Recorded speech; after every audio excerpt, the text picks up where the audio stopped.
Ito nga pala pinagkakabisihan namin ngayon ni pare yung Joben. Namalengke na nga pala ako dyan at baka hindi na ako makapamalengke sa mga susunod na araw. Magba-birthday kasi yung anak namin kaya pinaghahandaan na namin. Ay mare, yun totoo, biglaan lang to. Pabago-bago kasi ng isip yung bata kaya hindi namin alam kung gagawin.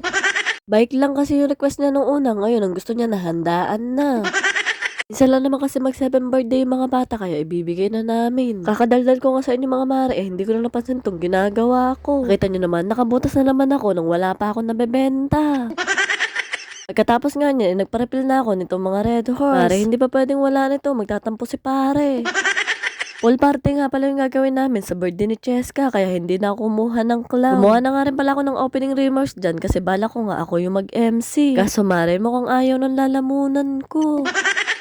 Pagkatapos ko magsulat dyan, ay gumawa naman ako nitong candy cake. Ay mare, bukod kasi sa handaan, ito talaga gusto ni Cheska. Dati kasi ginawa ko siya nito, mga 3 years old pa lang siya, tuwan-tuwa talaga siya nun.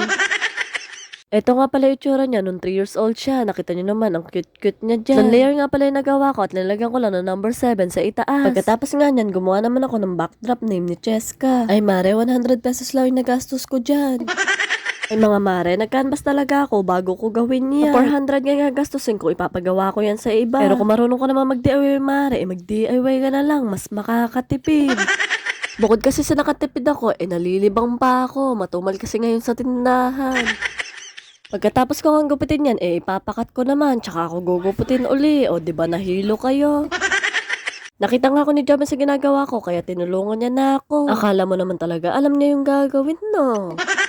Star nga lang pinapagawa ko sa kanya pero hindi niya pa magawa. Ay mare, akala mo naman ako kaya ko yun, hindi ko rin kaya yun. Kaya babalik na lang ako sa grade 1.